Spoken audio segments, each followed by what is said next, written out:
Hi hello friends, welcome to media pixie. இன்னைக்கு big pass இல்லை தரமாக சம்பவமாக மொத்த பேரும் வந்து வேற லெவலில் பேசுகிறாங்க. தர்பீஸ் இங்கே தர்பீஸ் சண்டை போட தெரியுமா? வேற மாதிரி போடுவார்ல சண்டை.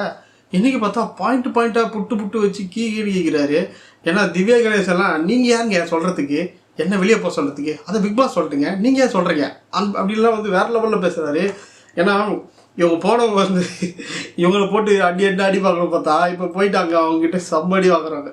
இப்போ கொஞ்ச நேரத்துக்கு முன்னாடி பார்த்தீங்கன்னா விஜய் பார்வதி பொழந்து எடுத்துருப்பாங்க. இப்போ தர்பீஸ் வேறு லெவலில் பொழக்கிறாரு திவாகரம்.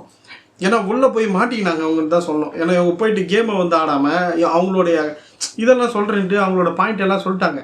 எல்லா பாயிண்ட்டும் சொல்லிட்டுக்கப்புறம் இவங்ககிட்ட எதுவுமே இல்லை பெருசாக பேசுறதுக்கு. அப்புறம் நான் பேசுறது அவங்க தான் இனிமேல் அடி நடிக்கிறாங்க. அதாவது கண்டஸ்டண்ட்டாக உள்ளே போனவங்க இப்போ மாட்டிக்கினாங்கன்னு தான் சொல்லணும். அதே போல் நம்ம ஏற்கனவே பேசியிருந்தால அப்போ வந்து இந்த வீடு வந்து அந்த கோட்டை கழிச்சு விடணும், வீட்டை வந்து மாற்றி விடணும், அதை மொத்தமாக கழிச்சு விட்டு மற்ற பேர் ஒன்றா ஆடுங்க அப்படின்னு சொன்னால் தான் இண்டிவிஜுவல் கேம் ஆட முடியும் நம்ம சொல்லியிருந்தால. அதை இன்றைக்கி பக்காவாக பண்ணிட்டாங்க பிக் பாஸ். ஏன்னா இப்போ வந்து பார்த்தீங்கன்னா டீலக்ஸ் வீடு கிடையாது, பிக் பாஸ் வீடு மட்டும்தான். மொத்தமாக ஒரே வீடு தான். யார் எங்கே வேணாலும் தூங்கலாம், யார் எங்கே வேணாலும் போகலாம். இந்த டீமாக ஆனது அது கிடையாது. ஏன்னா நம்ம ஒரு 3 வாரமாக அதான் சொல்லியிருந்தோம். இது மாதிரி 2 வீடாக நீங்கள் பிரித்து வச்சு தான் டீமாக ஆடுறாங்க.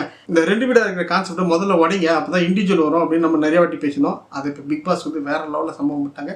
பிரித்து விட்டு இப்போ யார் எங்கேனாலும் போய் விளையாடுங்கப்பா, எங்கேனாலும் தூங்கலாம், ஆனால் வந்து கேப்டனுக்கு மட்டும் தனி ரூம் அப்படின்னு சொல்லியிருக்காங்க. இந்த வைல்ட் கார்டு என்ட்ரியாக போய் இவங்க போயிட்டு அந்த கேமை சேஞ்ச் பண்ணுவாங்க பார்த்தா இவங்க போய் அதுக்குள்ளே மாட்டிக்கிறான்னு தான் சொல்லணும். ஏன்னா இப்போ வந்து ஓப்பன் நாமினேஷன் வச்சுருக்காங்க, வேறு லெவலில் அடிக்கிறாங்க. மொத்த பேரும் உள்ளகிறவங்க எல்லாருமே இவங்களை போயிட்டு இவங்க நாமினேஷனில் வந்து இவங்கெல்லாம் வருவாங்களா அப்படின்னு பார்த்தா மொத்த பேருமே இப்போ போன 3 பேருமே வந்து 4 பேருமே வந்து நாமினேஷன் லிஸ்ட்டில் இருக்காங்க. இந்த வைல்டு அந்த இதுக்கு இது நாமினேஷன் பாஸ் வாங்கி வச்சுட்டாங்களா, அவங்க மட்டும் தான் மிஸ் ஆனாங்க. மீதி பேர் எல்லாருமே இந்த வாட்டி வந்து எல்லாருமே வந்து நாமினேஷன் லிஸ்ட்டில் இருக்காங்க. ஏன்னா வேறு லெவலில் இப்போ வந்து கேமை வந்து ஆடிருக்காங்க. ஏன்னா இப்போ வந்து இண்டிவிஜுவலாக ஆடணும்ல, அதனால் இண்டிவிஜுவல் கேம் ஆடுற சொல்லிட்டு நாமினேஷன் பண்ணுறது வேறு லெவலில் மாற்றி போட்டு வைல்ட் கார்டு என்ட்ரியை முதல்ல டார்கெட் பண்ணியிருக்காங்க அப்படின்னு தான் சொல்லணும். ஏன்னா மற்ற பேர் சேர்ந்து வைல்ட் கார்டு என்ட்ரியை போட்டு பொழக்கிறாங்க போனவங்க எல்லாருமே. முதல்ல இப்போ திவ்யா கணேஷ் வாங்கினாங்க. அதுக்கு முன்னாடி வந்து பார்த்திங்கன்னா பிரஜன் சாண்ட்ரா, அப்புறம் அமித் பாக்கோ.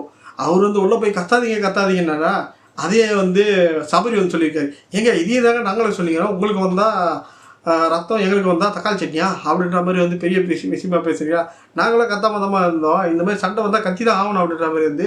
அதே மாதிரி விக்ரமும் வந்து சொல்லியிருந்தார், என்னன்னா நாங்களாம் தினவங்கிட்ட கடவுள்கிட்ட வேணி நாங்கிறோம் காலையிலேருந்து ஒன்று கத்தனன்ட்டு, அதுவாக நடக்குதுங்க, இப்படி தான் போய் நிற்குது அப்படின்ற மாதிரி வந்து உள்ள மாட்டினவங்க கிட்டே இதெல்லாம் சொல்லுவாங்க. ஏன்னா இவங்க போனவங்க வந்து எல்லாத்தையும் வந்து படப்படன்னு ஒரே நல்ல எல்லாத்தையும் சொல்லிட்டாங்க. அப்புறம் இவங்க கிட்ட சொல்கிறதுக்கு ஒன்றுமே இல்லை. அப்புறம் இப்படி இவங்க வந்து ஸ்ட்ராங் கண்டஸ்டண்ட்டாக மாற முடியும். இப்போ வந்து அவங்க மாட்டிக்கினாங்க தான் சொல்லணும். அதே போல் வந்து பார்த்திங்கன்னா இவங்க யாரெல்லாம் வந்து உள்ளே போனாங்களா இவங்க எல்லாருமே வந்து ஒரு விஷயத்தை வந்து திரும்ப சொல்லிக்கிறாங்க. நாங்கள் வந்து வெளியில் பார்த்துட்டு வந்துட்டோம் எங்களுக்கு தெரியும் அப்படின்ற மாதிரி சொல்கிறாங்க.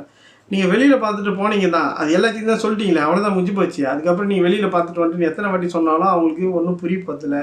ஏன்னா நீங்கள் முக்கியமான பாயிண்ட்டை சொல்கிறேன்ட்டு எல்லா பாயிண்ட்டுமே சொல்லியாச்சு. சொல்லாத பாயிண்ட் ஒன்று எதுவுமே கிடையாது, எல்லாத்தையும் நீங்கள் சொல்லிட்டீங்க. இப்போ வெளியில் பார்த்துட்டு நீங்கள் போனதும் உள்ளே இருக்கிறதும் ஒன்று தான். ஏன்னா எல்லாமே சொல்லியாச்சு அவங்கக்கிட்ட. இப்போ உங்கள்கிட்ட இருந்து ஒரு ஸ்ட்ராங்கான பாயிண்ட் எதுவுமே கிடையாது. அதனால் நீங்கள் அவங்கள கூட மோதுறது ரொம்ப கஷ்டம் தான். இப்போ வைல்ட் கார்டு என்ட்ரி இப்போ அவங்க டீமோ, அதாவது அவங்கள கூட சேர்ந்து இவங்க கேம் ஆடினோன்னா இவங்க இண்டிவிஜுவல் என்னன்றது நம்மளுக்கு தெரிஞ்சால் மட்டும்தான். ஏன்னா கேம் இப்போ கொஞ்சம் டஃப்பாக போயிடுது ஃப்ரெண்ட்ஸ். இந்த மாதிரி பிக் பாஸோட லைவ் அப்டேட்டில் வேணால் மறக்காம நம்ம சேனல் சப்ஸ்கிரைப் பண்ணி வச்சுக்கோங்க.